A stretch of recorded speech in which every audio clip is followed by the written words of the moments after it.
시청자 여러분 안녕하십니까? 제22대 국회의원 선거 양천구 갑선거구 후보자 토론회 진행을 맡은 김한철 교수입니다. 국민이 국가의 주인으로서 권리를 행사하는 가장 기본적인 방법 바로 선거입니다. 총선을 앞두고 국민을 대표하는 인물을 선택하는데 유권자 여러분의 신중한 판단이 요구되는데요. 오늘 토론회를 통해 후보자들의 공약과 자질을 꼼꼼히 살펴본다면 많은 도움이 되리라 생각합니다. 오늘 토론회는 공직선거법 제82조 2 제4항에 따라 후보자 두 분을 모시고 진행하게 되었습니다. 후보자의 좌석과 발언 순서는 사전에 진행된 추첨에 따라 정해졌음을 미리 알려드립니다. 그럼 후보를 소개하겠습니다. 먼저 기호 1번 더불어민주당 황희 후보입니다. 네, 안녕하십니까. 더불어민주당 기호 1번 황희입니다. 양천갑 주민 여러분 반갑습니다. 이어서 기호 2번 국민의힘 구자룡 후보입니다. 안녕하십니까. 양천 주민 여러분, 기호 2번 국민의힘 구자룡입니다. 사랑하고 존경하는 시민 여러분을 뵙게 돼서 영광입니다. 네, 본격적인 토론에 앞서 오늘 토론의 진행 방식과 진행 규칙에 대해 설명해 드리겠습니다. 오늘 토론은 후보자들의 시작 발언과 사회자 공통 질문 4가지, 또 후보자 공약 발표 후 개별 질문과 보충 질문, 이어서 후보자 주도권 토론 후 마무리 발언으로 진행이 됩니다. 오늘 토론회는 공정성을 위해 발언 시간이 엄격히 제한됩니다. 시작 발언은 각 후보자마다 1분 30초, 공약 발표는 3분씩 주어집니다. 사회자의 본 질문과 보충 질문을 포함해 후보자들 간의 질문 시간은 30초, 사회자의 공통 질문과 각 후보자 개별 질문에 대한 답변은 1분 30초로 정했습니다. 다만 자유주제로 진행되는 후보자 주도권 토론은 각 후보마다 5분씩 주어지며 질문과 답변은 1분 이내에서 할 수 있습니다. 마무리 발언은 각 후보자마다 1분 30초입니다. 후보자들은 발언 시간에 유의하여 주시기 바랍니다. 그럼 토론 순서에 따라 각 후보의 시작 발언부터 들어보도록 하겠습니다. 제한 시간은 후보당 1분 30초입니다. 정해진 순서에 따라 기호 1번 더불어민주당 황희 후보부터 시작 발언 해주시기 바랍니다. 네, 우리 양천구는 정말 크고 굵직한 국토교통 현안이 많습니다. 양천 목동 아파트 재건축만 보더라도요, 전국에 51군데 있는 대규모 공동주택단지 재건축의 첫 번째 케이스입니다. 목동 아파트 재건축이 성공해야 대한민국의 대규모 공동주택단지의 재건축의 열쇠가 될 것입니다. 정부가 나서서 목동 아파트 재건축을 지원해야 되는 이유이기도 합니다. 제가 22대 국토교통위원장이 돼서 도시계획과 교통계획 그리고 도시가치 계획이 어우러진 대한민국의 주거문화를 여러분과 함께 양천구에서 같이 만들어 가도록 하겠습니다. 대한민국 한 해 예산이 650조입니다. 추경까지 합치면 700조, 윤석열 정부 5년 동안 3,500조에 달합니다. 이 금액은 5만 원권 지폐로 지구 전체를 덮을 수 있는 금액이기도 합니다. 정부와 여당이 예산을 편성하고 집행하고 감시 감독하는 감사원 기능까지 모두 가지고 있습니다. 여러분, 민생의 보탬이 되고 국민들이 체감할 수 있는 재정운영 정책을 위해서 이번 선거에서 꼭 반드시 야당에게 표를 주시기 바랍니다. 견제와 균형이 있어야 여러분이 고금리, 고물가 시대에 민생의 보탬이 되고 국민이 체감할 수 있는 그런 재정을 쓸 수 있습니다. 고맙습니다. 네, 다음은 기호 2번 국민의힘 구자룡 후보 시작 발언 듣겠습니다. 시간은 동일하게 1분 30초입니다. 발언해 주시기 바랍니다. 양천 시민 여러분, 저는 양천 주민으로서 제가 느낀 불편을 해소하기 위해서 이 자리에 나왔습니다. 저는 양화초 양동중 양정고를 졸업했습니다. 그 근처에 있는 목사랑 시장, 깨비 시장에서 유세를 하면서 어릴 때의 추억이 묻어있는 장소를 볼 때마다 그때의 추억이 떠오름과 동시에 마음이 아팠습니다. 왜 그 이후로 하나도 바뀐 것이 없는가? 제가 양정고등학교를 통학하면서 걷던 길은 지금도 그대로이고 오히려 차량만 늘어나서 주차난이 더욱 심해졌습니다. 주거의 문제는 인권의 문제입니다. 양천 주민들은 그간 아무런 발전 없이 정체된 곳에서 인권의 침해를 입었고 재산권의 침해를 입어왔습니다. 우리는 원팀으로서 정부, 서울시, 구청장이 모두 국민의힘인 상태에서 국회의원도 원팀이 될 수 있는 제가 되어야만 이 문제를 해결할 수 있다고 자부합니다. 우리 양천 시민들께서 그간 원해왔던 것들, 그간 많이 검증해 오셨고 많이 겪어오셨을 것입니다. 우리가 왜 마을버스를 노선도 적은 것을 타고 교통 불편을 겪어가며 교통 섬과 같은 곳에서 살아야 하는지에 대해서 많은 안타까움을 갖고 계셨을 것입니다. 모든 집행 권한을 갖고 있는 정부의 후보가 원팀이 되어야만 이 문제를 풀 수 있고 차질 없이 진행될 수 있습니다. 앞으로의 4년도 허비할 수 없습니다. 신속하게 진행되어야만 한다는 것 누구보다도 같이 알 것입니다. 함께하고 함께 풀어나가겠습니다. 감사합니다. 네, 두 후보의 시작 발언 잘 들었습니다. 오늘 이 자리는 22대 국회의원 선거를 앞두고 후보자의 정책과 비전, 공약을 알아보는 시간입니다. 공정한 토론 진행을 위해 각 후보자들께서는 주제에서 벗어난 발언을 하거나 허위사실 공표, 상대 후보에 대한 인신공격 혹은 비방하는 발언은 삼가해 주시길 바랍니다. 토론회 중 발언 제한 시간 10초 전에는 예고의 의미로 타이머를 띄우고 발언 시간에 대한 타이머 모니터를 통해서 적색으로 변경이 되고 발언 시간을 초과한 경우 마이크 전원은 자동으로 꺼지게 됨을 이해해 주시기 바랍니다. 또한 공직선거법에 위반되는 발언을 할 경우에는 마이크를 끌 수 있고 사회자가 제지와 중지를 명할 수 있음을 알려드립니다. 그럼 본격적인 토론에 들어가겠습니다. 첫 번째 토론은 사회자 공통 질문인데요. 제가 드리는 질문에 두 분이 차례로 답변해 주시면 되겠습니다.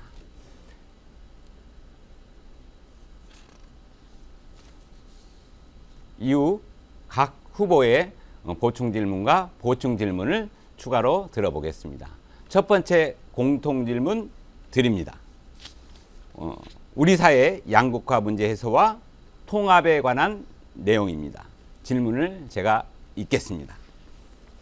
우리 사회의 갈등과 불평등이 갈수록 심화되고 있습니다. 그 결과 여러 형태의 양극화가 나타나고 있는데요. 빈부격차에 따른 소득 양극화, 정규직과 비정규직 간 노동시장 양극화, 성별 간 젠더 양극화, 보수와 진보의 이념 양극화 등이 대표적입니다. 양극화 문제는 사회의 통합을 저해하고 발전을 가로막는 주요 원인이라는 것입니다. 양극화 해소를 위해 어떤 정책을 실행할 것인지 말씀해 주시기 바랍니다. 답변 시간은 1분 30초입니다. 정해진 순서에 따라 구자룡 후보부터 답변 들어보겠습니다. 구자룡 후보 답변 시작해 주십시오. 사회적 양극화의 문제는 2019년도 이후에 급격히 발생한 문제고 그 용어의 사용례도 그때부터다라는 논문이 있을 정도입니다.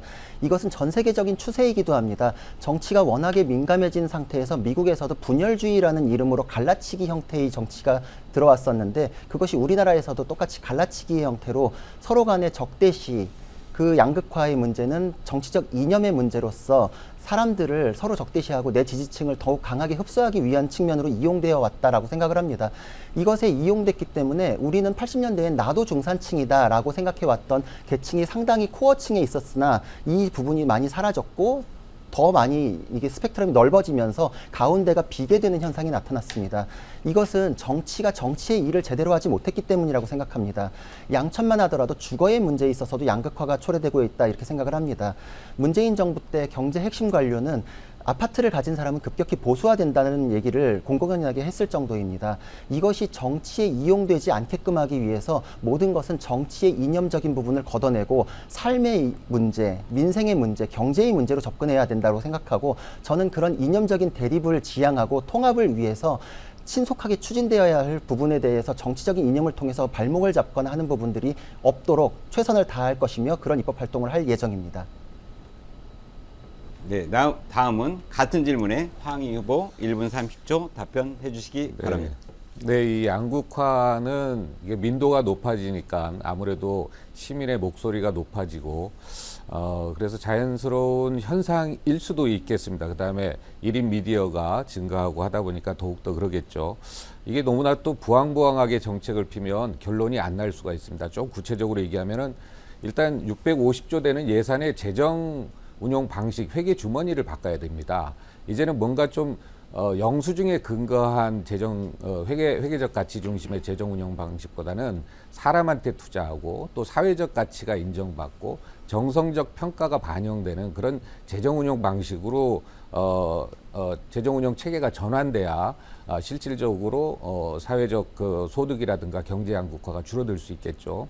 아울러서 이념이라든가 다른 인식에 대한 양극화는 저는 영유아 시기부터 차별이라든가 여러 가지 인식이 시작된다고 합니다. 그래서 영유아 시기의 교육을 매우 중요하게 생각하고요. 그 다음에 미디어 리터리시 같이 언론에 대해서 바로 볼 수 있는 우리 아이들에게 그런 힘을 길러줘야 된다고 생각합니다. 이렇게 실제로 정부의 재정 운영, 재정을 투입하는 방식의 변화와 그 다음에 아이들 교육, 또 미디어 리터러시 이런 걸 통해서 차츰차츰 사회적 양극화를 줄여가는 방법이 있겠습니다. 네, 구자령 후보 보충 질문해 주시기 바랍니다. 시간은 30초입니다. 방금 그 재정 투입에 대한 부분을 굉장히 근거로 강하게 말씀을 하셨는데 재정 투입에 대한 권한은 정부 여당이 가지고 있고 그와 소통할 수 있는 건 당연히 여당 후보이므로 그 부분에 대해서는 제가 말씀드렸던 것이 실질적으로 실천하는 여당 후보로서 정부 여당에 요청하고 이끌어낼 수 있는 부분에 제 강점으로서 주장될 수 있는 부분 아닐까 싶은데 그에 대한 생각이 어떠신지 궁금합니다. 네, 뭐 그걸 떠나서 일단 재정 운용 방식, 그러니까 회계적 가치에 근거한 현재 재정 운용 방식에 대해서 되게 모순되고 안 맞거든요. 그래서 그 방식의 변화는 정부와 여당과 야당이 없는 거고 전체 대한민국의 시스템의 변화입니다. 아울러서 국회라는 곳이 예산을 감시 감독하고 판정하는 곳이기 때문에 당연히 헌법 개정을 통해서 재정 운용 방식을 바꿀 수가 있죠. 정부 여당이 지금 당장의 회계 운영 방식을 바꿀 수는 없습니다. 개헌을 통해서 정치권 전체가 논의해가지고 바꿔야 되는 문제이기도 합니다. 네, 이어서 황희 후보 궁금한 점 있으시면 네, 보충 질문해 주시기 바랍니다. 네, 구자령 후보님 정치권의 노력이 사회적 양극화를 줄일 수 있다고 하는데 조금 더 구체적으로 말씀해 주시면 어떤 게 있을까요? 저는 교육에 있어서도 양극화가 있고 그리고 주택 문제에 대해서도 양극화가 있고 그것이 지역 간의 격차를 만든다고 생각합니다. 예를 들어서 페루 같은 경우에는 부촌과 빈민촌이 아예 장벽으로까지 나뉘어 있어서 양극화가 눈으로도 보일 정도입니다. 이것은 경제적으로도 문제가 일 뿐만 아니라 인권의 문제 그리고 인권의 침해의 문제로까지 이어지는 문제입니다. 이 양극화의 문제는 개발이 안 된 부분에서 나에게 표가 온다라고 생각했을 때 개발을 주저하게 되는 영향이 주어질 수 있다 이렇게 생각을 하고 지난 10여 년간 민주당에서 재개발, 재건축에 대해서 틀어막았던 것이 그 경제민주 관료의 발표에서도 궤를 같이 하고 있다고 생각을 합니다. 유권자 지형이 이런 식으로 표 계산으로 되는 것이 지양되어야 하고 정치는 그런 것을 따지지 않고 재개발, 재건축이 필요한 부분에 대해서는 적극적인 투입을 해야 된다. 그것이 양천의 현안과도 맞물려 있기 때문에 저는 그렇게 생각을 하는 것입니다.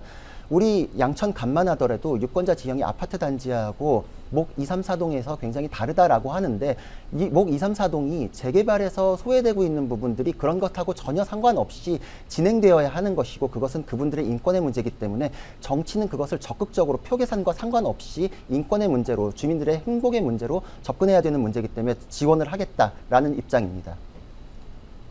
네, 계속해서 사회자 공통질문 이어가겠습니다.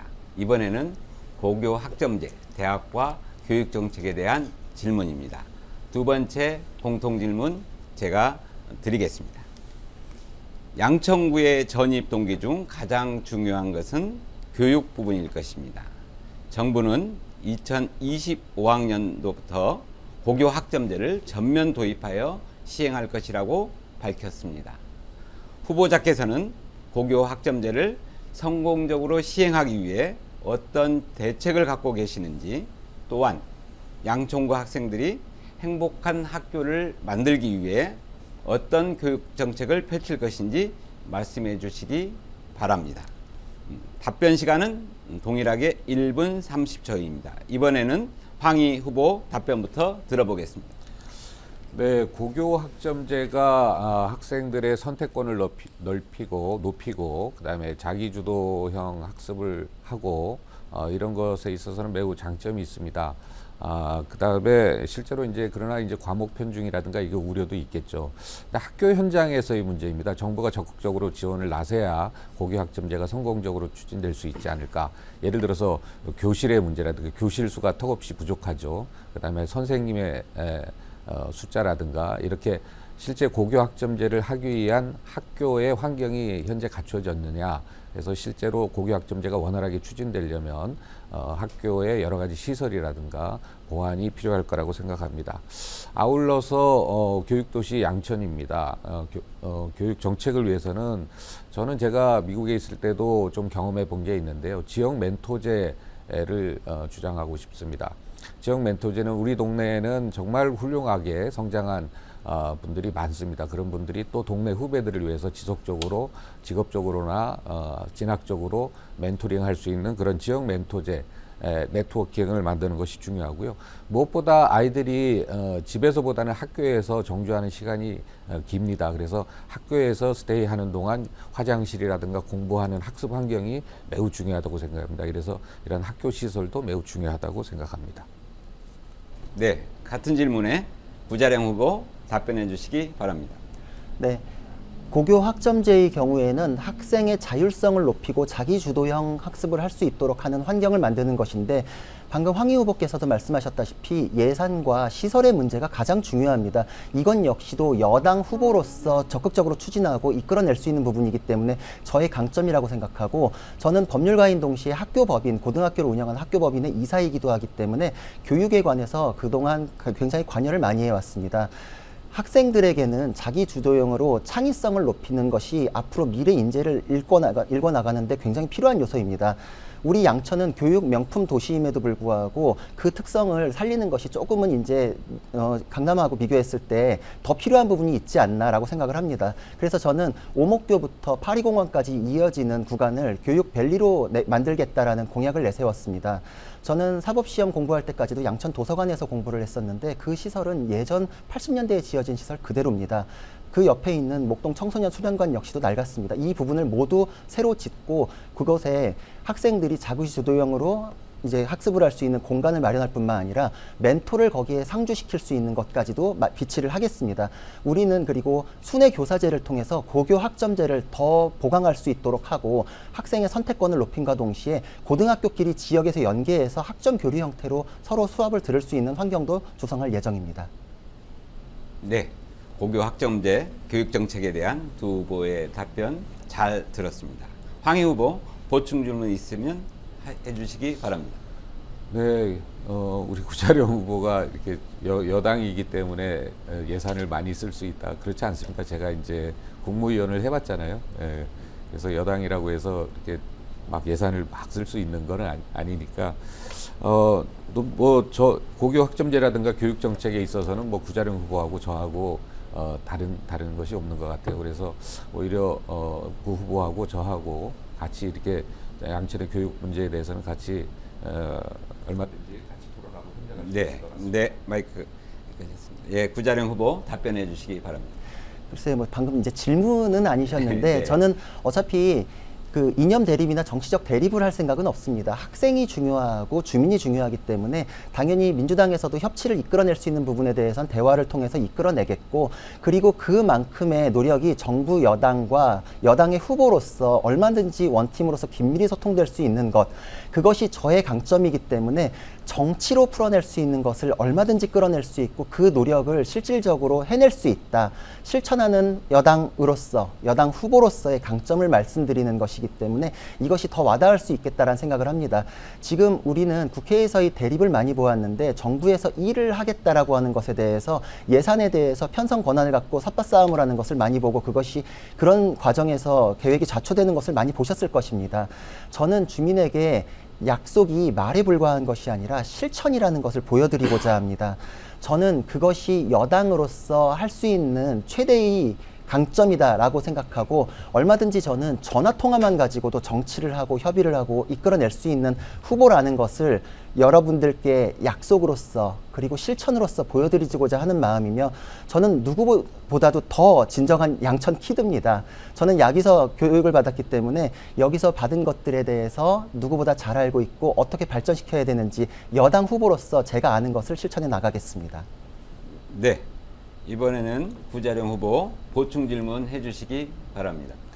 학교의 문제가 굉장히 첨예합니다. 학생의 행복에 대해서 지금 질문이 있었는데 학생의 행복에 대해서 뿐만 아니라 학교의 구성원들끼리의 행복이 굉장히 중요하고 모두의 행복이 보장될 때 학생의 행복도 더욱 증진될 수 있을 것이라고 생각을 합니다. 근데 지금 현재 과도기로 교권에 대한 침해 문제가 있고 학생과 교사의 갈등 문제가 교사들의 극단적 선택까지 불러일으키는 그런 사회적 문제가 있습니다. 이에 대한 해결 방안에 대해서 어떻게 생각하십니까? 네, 예. 황 후보님 답변해 주시기 바랍니다. 네, 해결 방안보다 제가 이제 21대 국회에서 다른 의원들하고 얘기해봤는데 참 저도 왜 그렇게 못했을까라고 했던 부분이 학교 당국하고 학부모 또 심지어는 학생들과는 대화를 지금 국회의원으로서 많이 나눠봤던 것 같은데 일선 교사분들하고 대화가 없었던 것 같습니다. 그래서 다른 여야 의원들에게도 물어봤더니 역시 마찬가지였더라고요.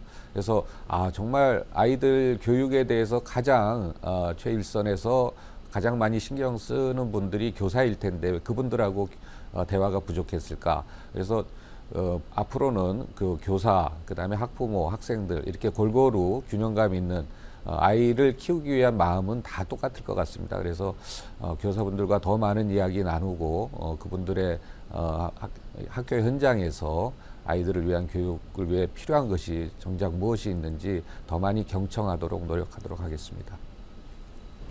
네. 이어서 세 번째 공통 질문입니다. 세계적 화두가 된 기후 위기 관련한 내용입니다. 제가 세 번째 질문을 읽겠습니다. 기후 위기로 전 세계가 폭염, 산불, 한파 등의 재난을 겪고 있습니다. 그런데 기후 위기의 문제는 여기에서 그치지 않습니다. 기후 위기는 물 부족, 식량 부족, 해양의 산성화, 해수면 상승, 생태계 붕괴 등을 일으켜 우리 삶에 회복할 수 없는 위험을 초래하기 때문입니다. 기후 위기를 극복하기 위해 어떤 정책을 마련하고 실천해 나갈 것인지 의견 들어보겠습니다. 후보당 답변 시간은 동일하게 1분 30초입니다. 먼저 구자룡 후보 답변해 주시기 바랍니다. 저는 기후 위기에 대해서는 이것이 현재 우리에게 직접 와닿아 있는 부분이다. 굉장히 극명한 위험이다라는 것을 인식시키고 그것에 대해서 설득을 구하면서 예산을 편성하고 정책을 이제 읽어 나가는 과정들이 선행되어야 한다라고 생각을 합니다. 기후 위기라는 것이 굉장히 먼 얘기처럼 생각하시는 분들도 있을 수 있고 그것이 내 피부에 와닿는 일이 아니다라고 생각하시기 때문에 예산이 편성하는 것에 대해서 불필요한 예산이 편성되는 거 아니냐라는 생각을 하실 수도 있기 때문에 그거에 대해서 대화와 설득을 통해서 이것이 왜 우리에게 극명하게 다가와 있는 위험인지를 말씀드리는 것이 첫 번째 단계라고 생각하고 그것이 정치가 해야 될 몫이라고 생각을 합니다. 예를 들어서 기후 위기라는 것이 우리에게서는 가장 가까이 와 있는 것은 온난화가 극심할 때 사회적으로 약자 계층에서는 에어컨이 없이 지내다가 여름에 고온 질환으로 사망하는 경우까지도 발생하는 피부에 와닿는 문제입니다. 그리고 산업적인 측면에서는 에너지 문제에도 극명한 영향을 미칩니다. 우리가 탈원전과 관련해서도 에너지의 불균형성, 수급의 문제, 태양광으로의 전환 이런 것들이 다 기후 위기와 맞물려 있고 작황이 안 좋을 경우에는 그 가격이 상승하기 때문에 인플레이 문제까지 와 있습니다. 이 모든 것들이 현재 우리에게 와 있는 재난, 그러니까 예비 재난 단계다라는 것을 인식시키고 거기에 대해서 우리가 정책을 할 때 국민들에게 동의와 설득의 과정을 거치도록 하겠습니다. 네. 다음은 같은 질문 황희 후보 답변해 주시기 바랍니다. 네, 우리 기후위기 두 가지 측면에서 볼 필요가 있습니다. 환경 보호 측면입니다. 실제로 탄소 중립 정책을 통해서 지구의 어떤 온난화라든가 기후에 대한 이런 부분을 환경을 보호하자. 오염된 부분을 보호하자 이런 측면이 있고요. 또 하나는 지속 가능성입니다. 그래서 우리가 재생에너지를 이야기하는 겁니다. 대부분의 환경적 가치 IRA라든가 RE100이라든가 환경적 가치가 이제는 심지어는 국가 간의 경제 무기화가 되고 있고 심지어는 패권의 수단화되고 있습니다. 그래서 이게 국제 질서를 가늠할 수 있는 중요한 잣대이기 때문에 이 부분에 있어서는 재생에너지에 대해서는 각별히 우리도 신경을 써야 되는 부분입니다. 아울러서 우리가 도시를 통해서 에어컨을 10,000대 쓰는 사람이 10만 대 쓴다고 생각해 보십시오. 에너지가 점점점 늘어납니다. 이 에너지, 지속 가능한 에너지를 확보하기 위한 것 역시 그 재생에너지가 답입니다. 그래서 재생에너지는 세계 국제 질서가 새롭게 재편되는 패권적 수단 또는 경제 무기화 대응 차원에서도 매우 중요하고요. 그 다음에 지속 가능성을 확보하기, 미래 기술의 지속 가능성을 확보하기 위해서도 매우 중요합니다. 그러나 한 가지 안타까운 것은 탈원전, 원전 좋습니다. 원소 탄소가 배출되지 않는 원전은 좋은데 다만 동시에 재생에너지와 추진해야 됩니다. 환경적 가치를 중심으로 되기 때문에 원전 같은 경우에는 실제로 환경오염의 주 원인이 될 수 있죠. 그래서 재생에너지와 동시에 같이 추진해야 된다. 이런 말씀드리고 싶습니다. 네, 그럼 계속해서 개별 질문과 보충 질문 이어가겠습니다. 구자령 후보 보충 질문 하시기 바랍니다. 사실 정치적으로 두루뭉술하게 이것도 좋고 저것도 좋고 이렇게 얘기할 수 있지만 산업적으로는 그렇지는 않습니다. 사실 재생에너지라는 것은 효율성이 떨어지고 국제사회에서도 그것에 동참하는 그 비율이 굉장히 낮습니다. 오히려 탄소 배출에 대해서 집중하고 그것을 낮추는 것이 더 핵심이라고 할 수 있고 우리는 원전에 대해서는 탈원전이 굉장히 잘못됐다고 생각합니다. 탈원전은 잘못됐다고 생각하는데 그것에 대해서 문재인 정부에 대한 평가는 어떻습니까? 네. 원전 제가 좋다고 얘기했습니다. 그러나 환경적 가치, 그러니까 예를 들어서 원전 같은 경우는 후쿠시마 원전 보셨죠. 실제로 한꺼번에 환경을 확 파괴시킬 수 있는 그런 잠재력이 있는 분야입니다. 그렇기 때문에 윤석열 정부가 주장하는 CF100 이게 전 세계 어느 국가도 가입하지 않거든요. 그래서 실제로 환경적 가치를 중심으로 하기 때문에 저희가 전략적으로 재생에너지 정책과 원전 정책을 동시에 해야지 원전 정책을 추진한다고 해서 재생에너지를 죽여버리면 안 되거든요. 그렇기 때문에 전략적으로 실제로 재생에너지는 지속 가능성을 확보하고 그 다음에 모든 나라가 지금 하고 있는 환경적 가치 기준의 무역 장벽을 우리가 같이 극복할 수 있는 유일한 수단입니다. 그래서 이 부분에 대해서는 저희가 등한시하면 안 되겠죠. 네, 이어서 황희 후보 보충 질문해 주시기 바랍니다. 네, 제가 늘 국회에서 질문하던 건데요. 실제로 모든 나라가 IRA라든가 RE100이라든가 환경적 가치가 철학이 돼서 이것이 무역 장벽화돼 있고 심지어는 패권적 수단화되고 있습니다. 그런데 윤석열 정부가 추진하는 CF100 원전을 포함시킨 거죠. 이것을 RE100 대신 대체하겠다고 하는데 어느 나라도 지금 가입된 상황이 아닙니다. 나중에 윤석열 정부가 이렇게 추진하는 CF100과 네, 시간이 초과됐습니다. 질문 의도는 무슨 말씀인지 아실 것 같고요. 구자령 후보 답변해 주시기 바랍니다. 지금 말씀해준 모순점을 느끼게 되는데 어느 한쪽을 등한시하거나 버리면 안 된다라고 하시지만 문재인 정부 때는 탈원전이라고 해서 원전을 아예 버리는 방식을 취해왔습니다. 그것에 대한 문제점은 원전 산업이 완전히 황폐화됐고 우리는 원전 수출로 굉장히 경쟁력을 가졌음에도 불구하고 이것이 포기되고 국제적으로 후퇴하며 지금 원자력과 관련된 학생들이 자퇴하는 상황까지도 벌어졌습니다.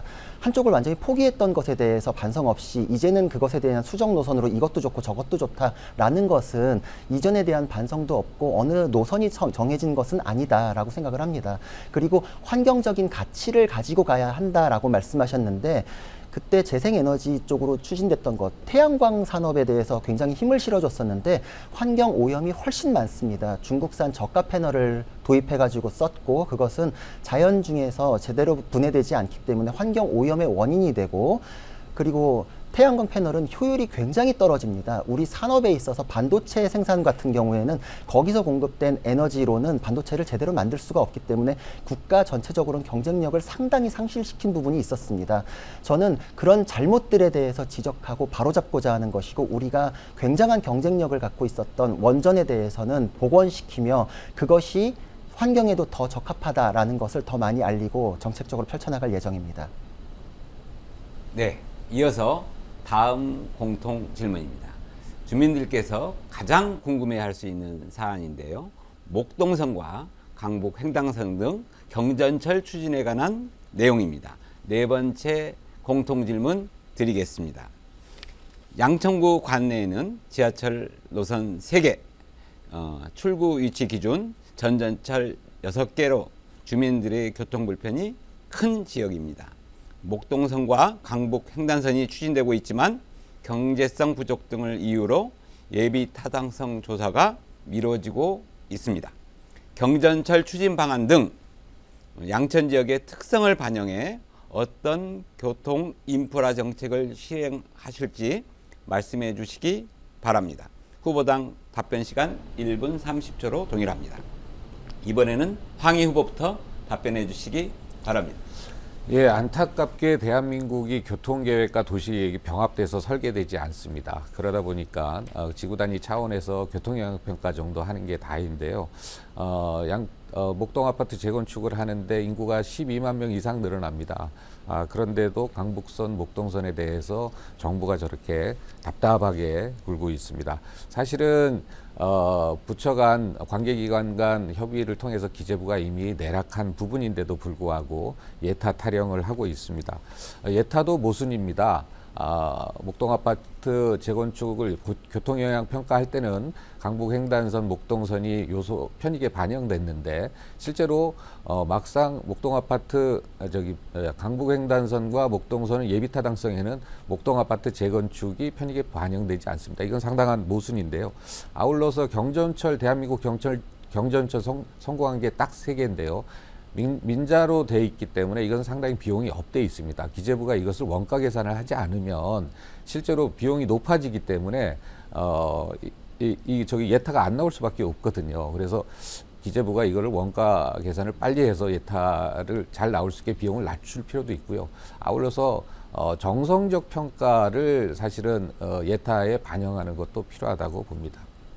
네, 같은 질문에 구자령 후보 답변해 주시기 바랍니다.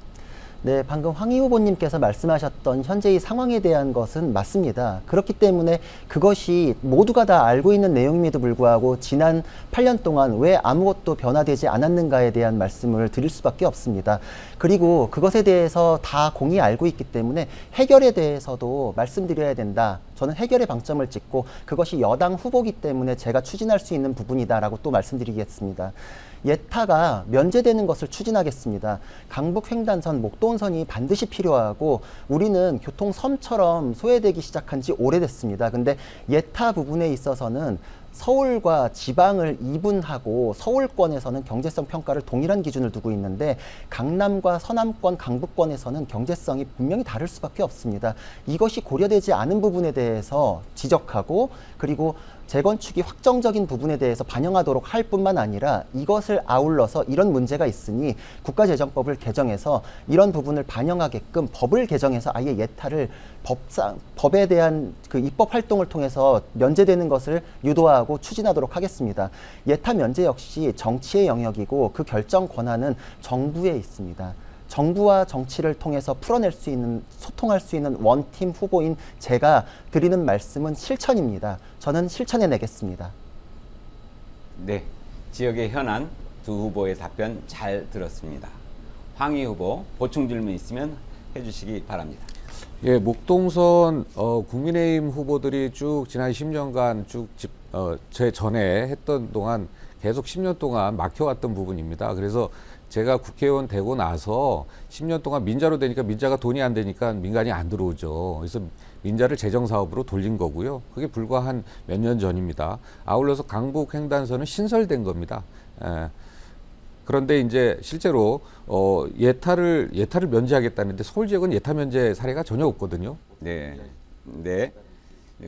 시간이 지났습니다. 우리 구자령 후보 답변해 주시기 바랍니다. 예타를 좀 꼼꼼히 볼 필요가 있습니다. 예타는 사실 국가재정법상의 지역균형 발전에 근거해서 예타를 면제할 수 있는 조항이 있으나 이것이 세부적으로는 지방과 서울로 이분돼서 운영되고 있습니다. 저는 지방과 서울로 뚝 떨어져 가지고 서울권은 모두가 똑같다라고 볼 수 없다는 것, 그것이 상식이다라고 말씀을 드리는 것입니다. 서울 안에서도 지방과 다를 바 없는 환경을 가진 곳도 있고 유동인구가 적기 때문에 경제성 평가가 낮을 수밖에 없는 부분도 있습니다.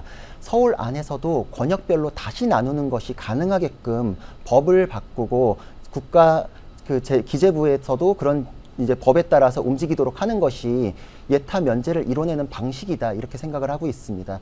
지방 균형 발전이라는 것은 지역과 서울 두 가지만 나누는 것이 아니라 서울 안에서도 다시 균형 발전을 꾀할 수 있는 내용으로 적용될 수 있다. 그것에 필요한 부분이 더욱 명확하게 필요하다면 입법 활동을 통해서 더욱 세분화하는 것을 추진하겠다라는 구체적인 안을 드리는 것입니다. 이어서 구자령 후보 보충 질문 해주시기 바랍니다. 지금 야당 후보가 되셨는데 예타 면제나 이런 것들을 추진하기에는 어려우실 것으로 보입니다. 지금 야당 후보로서 그동안 8년간의 그 가시적인 성과가 없었던 부분을 이제 다시 4년 후에는 해내겠다라고 하는데 국토교통위원장이 되겠다는 말씀을 하시거든요. 근데 지원하시는 다른 분들도 한 3, 4명 되는 걸로 알고 있습니다. 그럼 황희 후보께서는 국토교통위원장이 안 되시면 못 하시는 겁니까? 네, 황희 후보 답변해 주시기 바랍니다. 그렇지 않죠. 국토교통위원장은 보통 야당 몫이고요. 아무래도 저기 관련 분야 도시공학 그 박사학위가 있고 제가 초선 때 4년 동안 서울 지역 의원인데도 불구하고 국토위원으로 4년을 했습니다. 그래서 충분히 3선 의원이 되면은 거의 뭐 할 수 있다라고 생각하고 있고요. 서울 지역에 이게 자꾸 이제 지역균형 발전 차원에서 얼마나 좋습니까? 예태가 면제되면. 근데 아직 이제 서울 지역은 예타가 면제된 사례가 없어요. 왜냐하면 방금 구 후보가 얘기하신 것처럼 지역균형 발전 차원이라서 서울이 이제 배제가 됩니다. 땅값이 비싸고 그러다 보니까 그래서 오히려 그러는 것보다는 아까 제가 얘기한 것처럼 목동 아파트 재건축이 편익에 반영되고 그다음에 경전철 대한민국 경전철이 딱 세 경우밖에 없습니다. 모두 민자로 추진이 됐습니다. 그러다 보니까 실제로 민간이 하다 보니까 비용이 높아져 있죠. 그러면 편익 반영될 때 예타가 잘 안 나오겠죠. 근데 정부가 이거를 방기하고 이거 원가 계산을 하지 않으면 나중에 업된 비용에 더 되기 때문에 배임에 해당될 수 있습니다. 그래서 이 부분에 대해서는 고칠 필요가 있고요. 정성적 평가 반영 중요합니다. 아울러서 정 안 되면은 거기에 보태서 BTL 방식을 일부 추진하면 실제로 원활하게 목동선과 강북횡단선의 예타를 산출해 낼 수가 있다고 생각하고요. 여야의 문제가 아니라 이것은 지역적 발전 차원에서 서울 지역 예타는 이거는 법적으로 여야가 같이 꼼꼼하게 봐야 될 사항입니다. 네, 지금까지 공통질문에 대한 후보자들의 답변 잘 들었습니다. 여러분은 지금 양천구 선거방송 토론위원회가 주관하는 제22대 국회의원 선거 양천구 갑선거구 후보자 토론회를 함께 하고 계십니다. 이번에는 두 후보가 내세운 선거 공약을 짚어보는 시간입니다. 각 후보자들은 3분 동안 공약을 발표할 수 있습니다. 그리고 이 공약에 대한 후보자 간 질문과 답변을 주고받습니다. 공약 발표 후 후보 상호 간 질문은 30초, 답변은 1분 30초로 제한되고 보충 질문 시에도 동일한 시간 내로 질문과 답변을 할 수 있습니다. 공약은 국민에게 하는 약속이죠. 시청하고 계신 유권자 여러분께서는 보다 엄격한 시선으로 함께 해주시기 바랍니다. 그럼 진행 순서에 따라 기호 2번 국민의힘 구자령 후보의 공약을 먼저 들어보도록 하겠습니다. 구자령 후보 시작해 주시기 바랍니다. 목동은 현안으로서 아파트의 재건축이 가장 중요하다라고 생각합니다. 차질 없이 진행되어야 합니다. 이것이 중간에 조금의 문제라도 발생하면 또 몇 년의 세월이 허송세월될 수밖에 없습니다. 저는 여당 후보로서 행정적인 절차가 모두 임기 내에 마무리되도록 할 예정입니다. 차질 없는 진행을 위해서 여당과 여당 후보로서 원팀이 되어 정부와 긴밀히 소통하고 서울시와도 긴밀히 소통할 예정입니다. 그래서 저는 오세훈 서울시장에게도 그에 관한 정책 제안서도 전달한 바 있습니다. 그리고 이와 아울러서 목동 주민들은 아파트의 가격이 그렇게 높지 않고 지금 강남권과 비교해서 투기 세력이 들어와 있지 않음에도 토지거래 허가 구역으로 지정되어 있는 것에 대해서 굉장한 피해를 입고 계십니다. 저는 이것을 반드시 해제하도록 추진을 할 예정입니다. 그리고 신정 차량 기지의 문제는 저는 주변 환경과 인권의 문제에서도 이거는 이전이 필요하다라고 생각합니다. 이것도 반드시 해결하고 이전하도록 할 계획을 가지고 있습니다. 그리고 목동의 유수지 부분에 대해서도 개발이 필요합니다.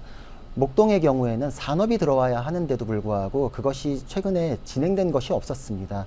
목동에서도 산업이 있어야만 유동인구가 더 많아지고 경제성 평가가 높아지고 그리고 더 발전할 수 있다라고 생각을 합니다. 저는 역세권 개발과 맞물려서 오목교부터 유수지 쪽으로 이어지는 구간에 개발을 한다라는 생각을 하기 때문에 마이스 단지 또는 강남의 코엑스 같은 단지가 들어와야 한다라고 생각을 하고 인근의 홈플러스 부지까지도 대기업을 유치하는 등의 활동을 통해서 거기에 산업단지에 준하는 정도의 유동인구가 왔다 갔다 할 수 있도록 산업을 육성하는 것을 목표로 삼고 있습니다. 그간 양천에서는 수십 년간 공약이 남발되어 왔지만 실제로 시행된 것이 없습니다. 저는 이것을 해냈다라는 것을 반드시 보여드리기 위해서 이것을 골자로 해서 오세훈 서울시장께도 정책 제안서를 드린 바 있는데 이 모든 것들이 제 임기 중에 행정적인 부분이 완성이 된다면 착공 이후부터는 불가역적으로 되돌이킬 수가 없습니다. 착공까지 필요한 것들을 반드시 해내겠다라는 것을 공약으로 약속드립니다. 네, 공약 발표 잘 들었습니다. 황희 후보는 부자령 후보 공약에 대해 궁금한 점 있으면 30분 내에 질문해 주시기 30초. 바랍니다. 30초입니다. 예. 예. 구 후보님 뭐 다른 건 뭐 너무 다 좋으신 것 같아요. 근데 이제 아까부터 이제 자꾸 이렇게 원팀 하시는데 그 원팀이신 우리 오세훈 시장님이 목삼동에 도시재생 512억 원 받아서 이미 국토부하고 협의해가지고 이미 한 몇십억 정도 지출되고 있는데 중단시켜 버렸거든요. 그런데도 불구하고 지금 강북에 규제 완화하고 용적률 높여서 이렇게 하겠다고 하고 토지거래 허가 구역도 또 묶어놓고 있고 모든 신정 차량 기지 의지도 없고. 네, 발언 시간이 초과가 돼서 마이크가 꺼집니다. 질문 의도 이해하시겠죠? 우리 구자령 후보 1분 30초 내에서 답변해 주시기 바랍니다. 그래서 원팀이라는 것이 이렇게 강점이 있구나라는 것을 제가 지난번에 뵀을 때 느꼈는데 제가 4가지 공약에 대해서 건의서를 드렸고 그거에 대해서 상세한 이야기를 했습니다.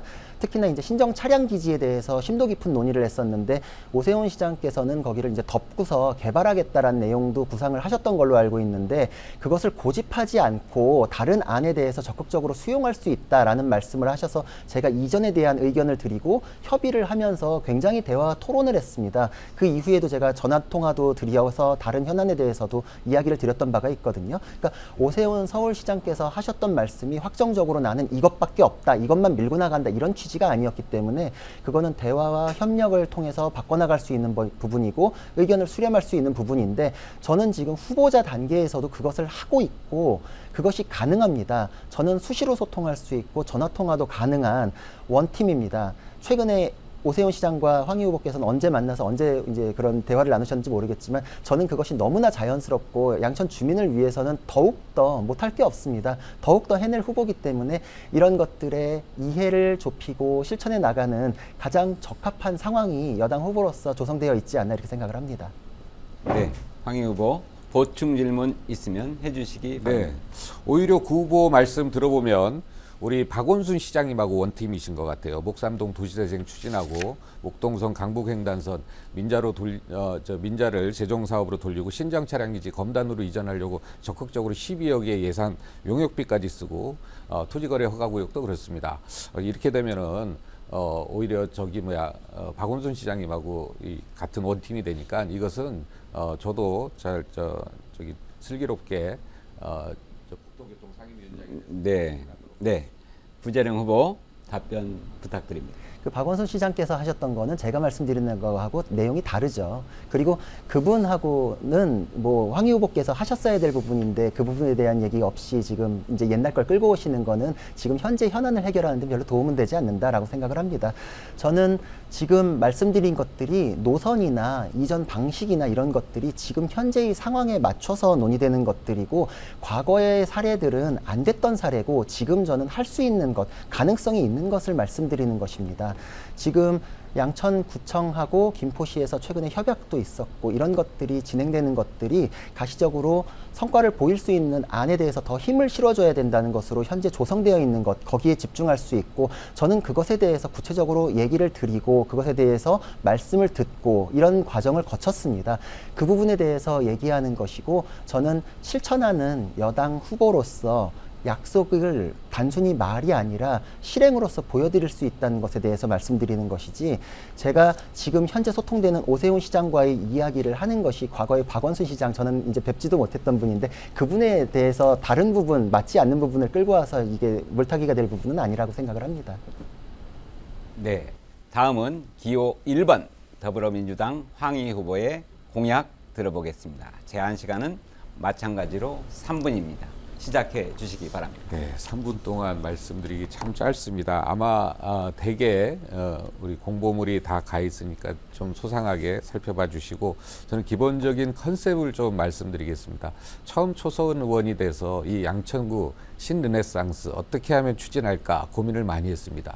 그래서 제가 배운 대로 도시계획과 교통계획 그리고 10만 명 이상 늘어나는 재건축이기 때문에 실제로 신도시를 건설하는 거하고 마찬가지거든요. 그래서 도시 가치의 어떤 계획, 이 세 가지를 어떻게 하면 잘 어울릴까 하고 제 나름대로 도시계획과 교통계획을 병합해서 설계해 왔습니다. 아울러서 도시 가치까지 어떤 재건축 이후 재개발 이후 우리 양천구는 어떤 가치가 있는 도시냐라고 디자인을 해오고 있습니다.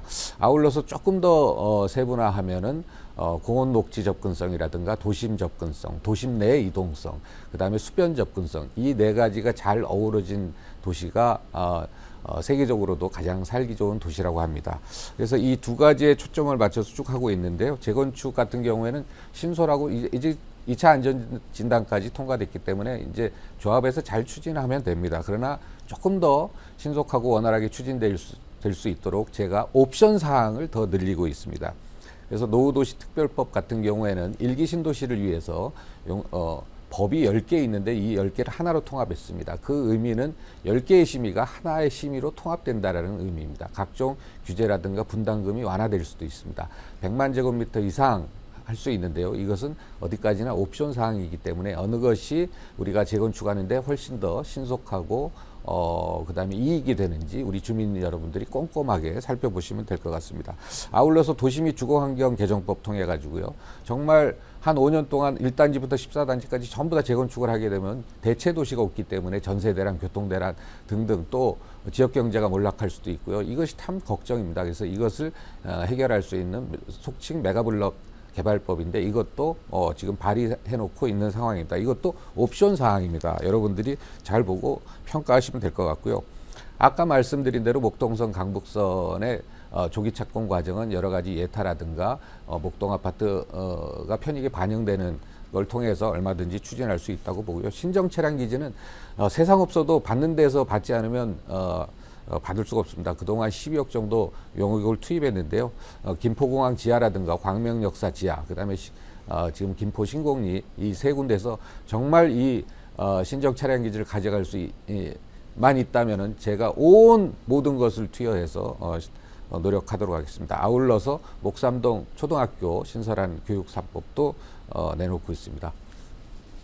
네, 구자령 후보, 황희 후보 공약에 대해 궁금한 점이 있으면 질문해 주시기 바랍니다. 시간은 30초입니다. 지금 목동 아파트 재건축에 대해서 옵션을 늘리셨다라면서 발의하셨던 법안들에 대해서 이야기를 하셨는데 지금 그게 법만 있고 시행령, 시행규칙, 서울시의 계획까지 쭉 연달아서 완성이 돼서 실제 적용되려면 앞으로도 한 3년 정도 걸릴 것으로 예상이 됩니다. 그럼 그게 그때 가가지고 옵션으로 선택을 하라 그러면 지금 진행되고 있는 절차는 무엇이 되는 것인지, 과연 옵션으로서 기능을 할 수 있는 것인지, 주민들에게 그것을 제시할 수 있는 것인지 의문스럽습니다. 어떻습니까? 황희 후보 답변해 주시기 바랍니다. 네. 1분 30초입니다. 네. 노후도시 특별법은 제가 재정법으로 발의하기도 했지만 윤석열 정부가 일기 신도시를 추진했던 사항입니다. 그래서 병합돼서 통과가 됐습니다. 작년 12월인가 12월에 통과됐기 때문에 보통 법이 통과되면 시행령을 개정하는 시간이 한 4개월 정도 걸립니다. 그래서 아마 구 후보님이 잘못 알고 계시는 것 같아요. 그래서 지금 시행령 조정 중이고요. 한 4월이면 곧 시행이 될 것 같습니다. 그래서 실제로 이것이 일기 신도시만을 위해서 정부가 추진했던 건데 제가 나서서 왜 목동과 노원구는 빼냐, 이걸 같이 포함시켜야 된다라고 해서 한 거기 때문에 시행령 조정이 다 마무리돼 가고 있고요. 4월이면 시행이 될 예정입니다. 네, 그리고 아울러서 도시 및 주거환경 정비법 아까 말씀드리다 말았는데요. 이것은 정말 우리가 고민해야 될 사항입니다. 어느 단지도 한시라도 빨리 재건축을 하시려고 할 텐데 이것을 정말 전세 대란도 일어나지 않고 교통 대란도 일어나지 않고 또 우리의 도시 정체성을 잘 간직하고 더 발전시키고 또 우리 지역 경제도 더 살아날 수 있도록 우리가 좀 지혜를 모아서 모든 방법을 강구해야 될 것 같습니다. 그래서 동시에 모두 하더라도 지역이 데미지를 크게 받지 않는 그런 방식으로 재개발이 재건축이 추진돼야 될 것 같습니다. 네, 황희 후보 답변에 대해 부자령 후보 보충 질문 있으면 해주시기 바랍니다. 그 방금 말씀하신 건 이제 시행령까지만 하셨는데 저는 이제 아까 분명히 말씀드린 시행령, 시행규칙, 그거에 맞춘 계획들 그리고 적용 단계까지 그것을 했을 때 이제 몇 년이 걸린다. 그러니까 우리가 지금 진행되고 있는 부분에 대해서는 적용되기는 어렵겠다라고 했는데 그 부분이 그러면은 구체적으로 적용이 될 수 있다. 적용돼 가지고 지금 주민들이 그 부분으로 가는 게 유리하다라고 보시는 겁니까? 그거는 이제 주민들 옵션 사항이죠. 네. 황 의원 답변 되신 겁니까? 네네. 네. 후보자의 공약을 주제로 한 토론을 마무리하고 다음 순서 이어가겠습니다. 이번에는 각 후보가 발언의 주도권을 가지고 토론을 이끌어가는 주도권 토론입니다. 주제는 따로 지정하지 않았으며 후보자별로 각 5분의 시간이 주어집니다. 주도권을 가진 후보자는 반드시 상대 후보에게 질문을 해야 하고 질문과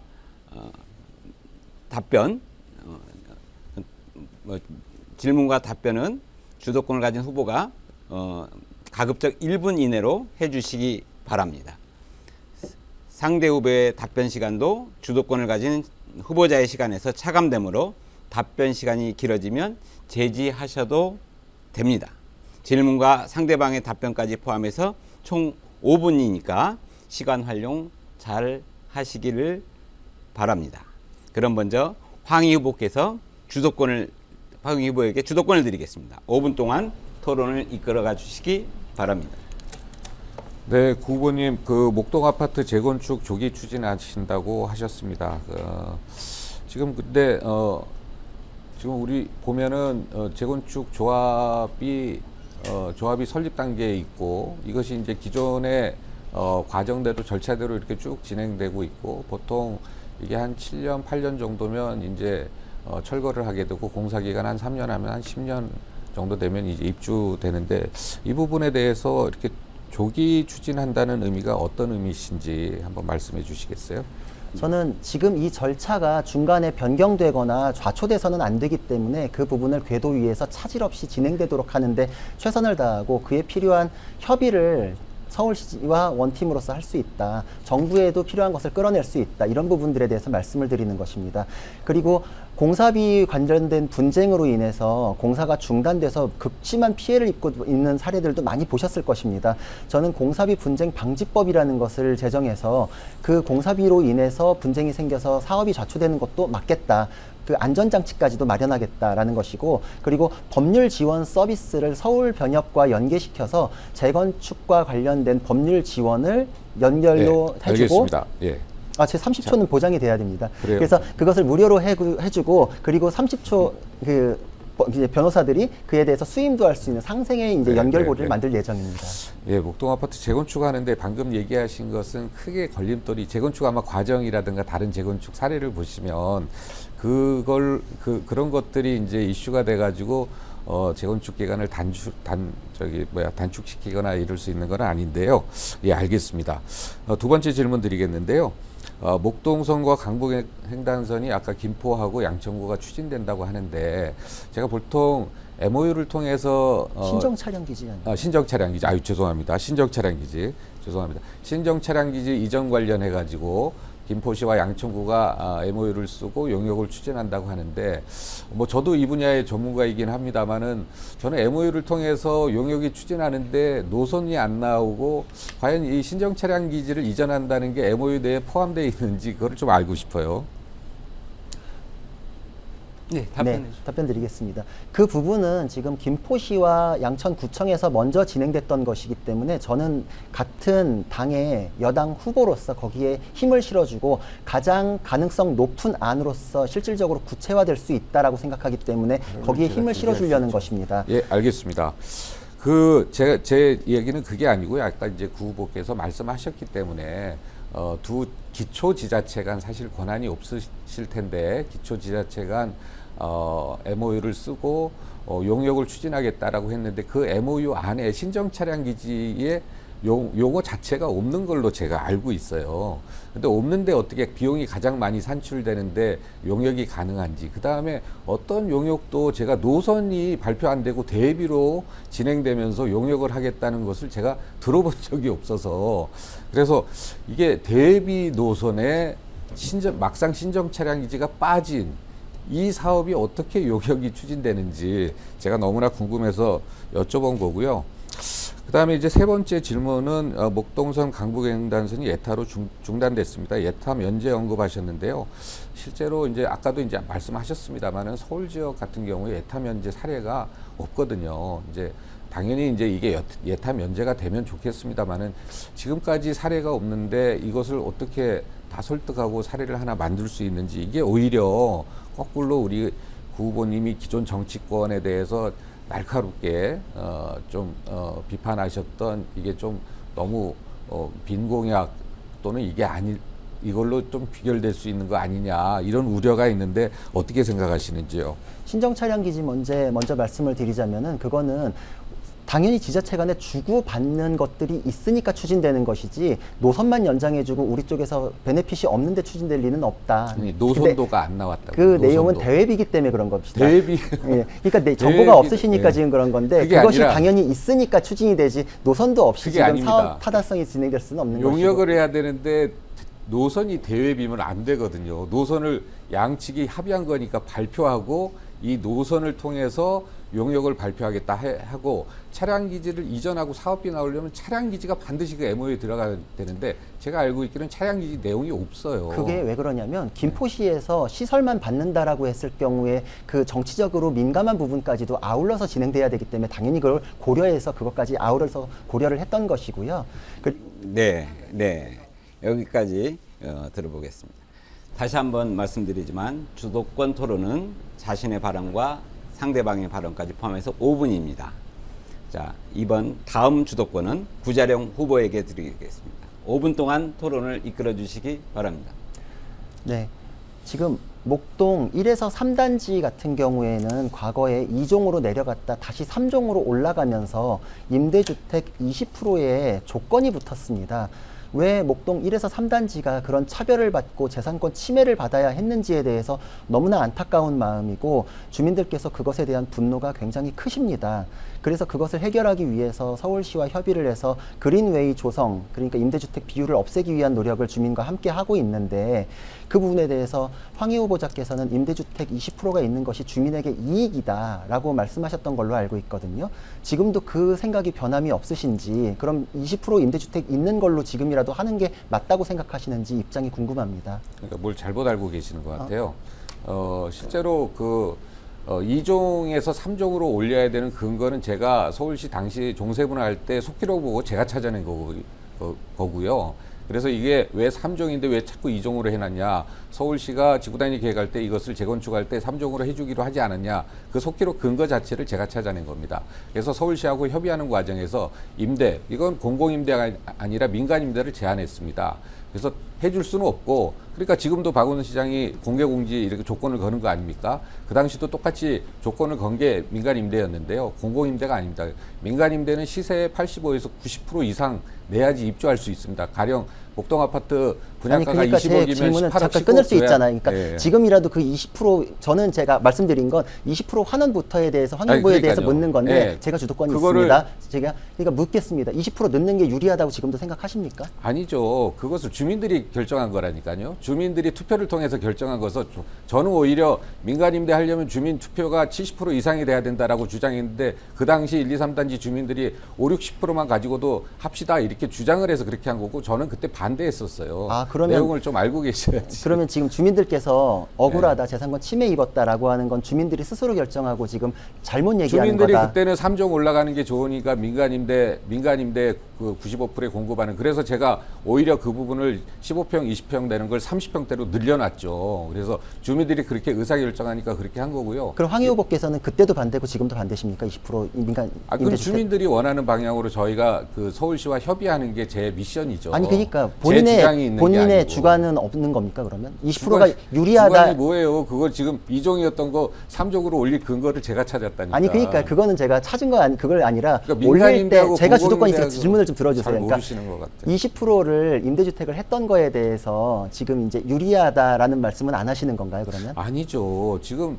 주민들하고 같이 협의해가지고 지금 공개공지로 전환하는데 지금 저희 최재란 시의원까지 들어가서 다 심의하고 우리 연세대 교수들 전부 다 그 해가지고 공개공지로 만드는데 얼마나 같이 노력을 알겠습니다. 했는데 이제 그걸 다른 모르시고 부분 또 얘기를 묻겠습니다. 하십니까? 신정 차량 기지 이전에 대해서도 여러 가지 안을 발표하셨던 걸로 아는데 이번에도 지금 물색중 이렇게 하시는 걸로 알고 있는데 어디로 어떻게 옮기겠다라는 것에 대한 안이 있는지 일단 노선이나 이런 것들이 있습니까? 지역이나? 아이 그렇죠. 제가 우리 구 후보처럼 노선도 없는 거 가지고 얘기하겠습니까? 어디입니까? 지금 김포공항 지하가 저는 가장 좋다고 생각합니다. 제가 거기에 왜냐하면 대해서 추가 질문 드릴게요. 그럼 김포공항 지하로 들어갈 땐 김포공항이 우리는 뭘 줘야 됩니까?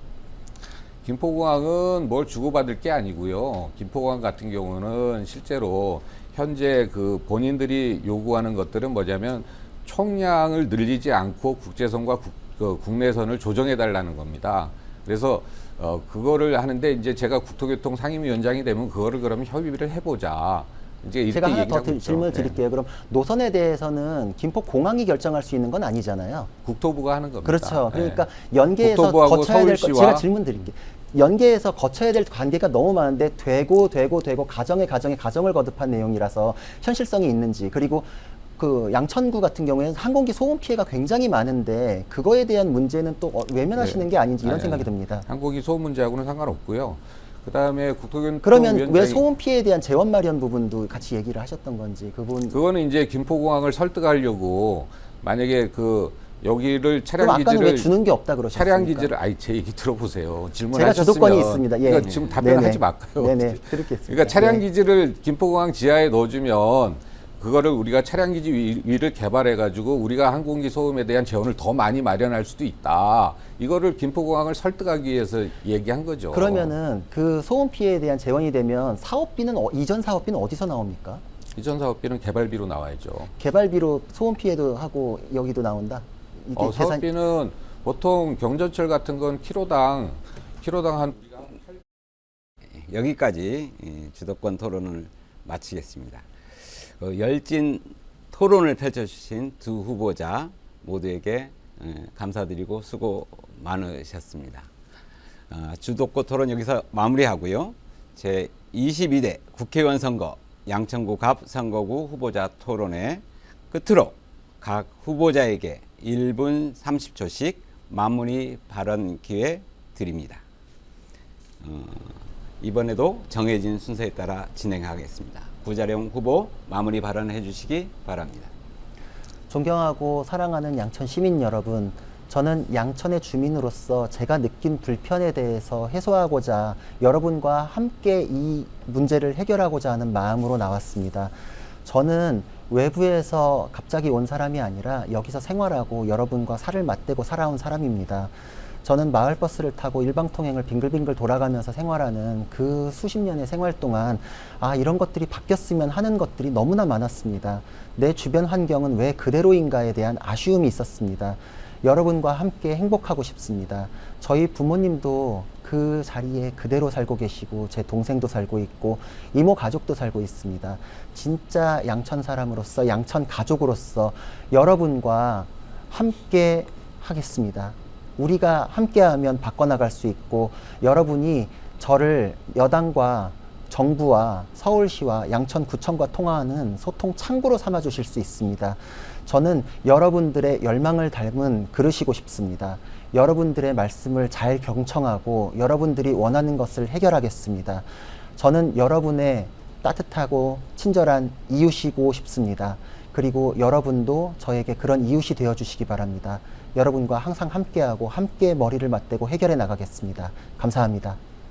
이어서 황희 후보의 마무리 발언 듣겠습니다. 발언 시간은 1분 30초입니다. 말씀해 주시기 바랍니다.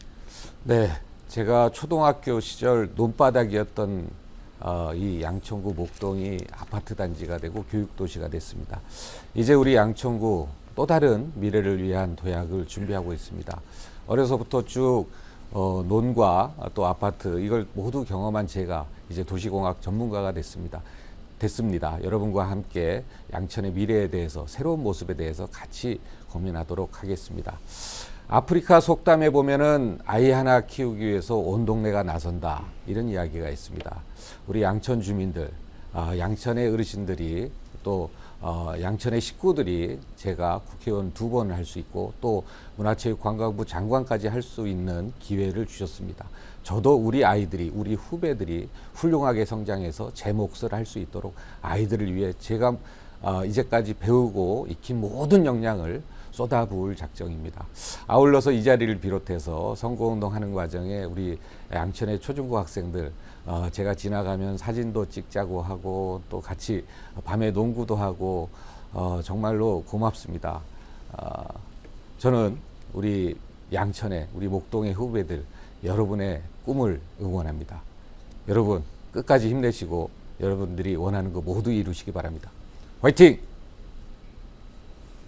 네, 두 후보의 마무리 발언까지 잘 들었습니다. 열띤 토론을 이끌어주신 두 후보에게 감사드립니다.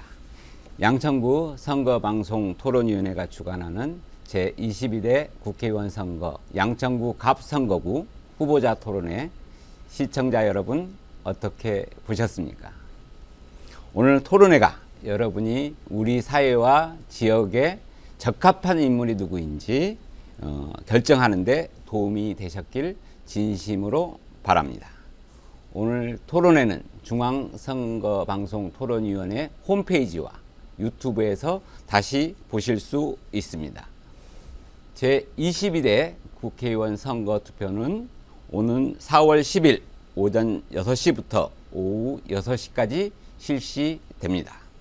그리고 사전투표는 4월 5일과 6일 이틀에 걸쳐서 진행됩니다. 투표일에 투표할 수 없는 유권자들은 누구나 사전 신고 없이 전국의 사전투표소에서 자유롭게 투표할 수 있습니다. 투표소에 갈 때는 주민등록증, 운전면허증, 여권 등 국가 공공기관이 발행한 사진이 붙어 있는 신분증을 지참하셔야 합니다. 유권자 여러분의 소중한 한 표 꼭 행사해 주시길 바랍니다. 시청해 주셔서 감사합니다.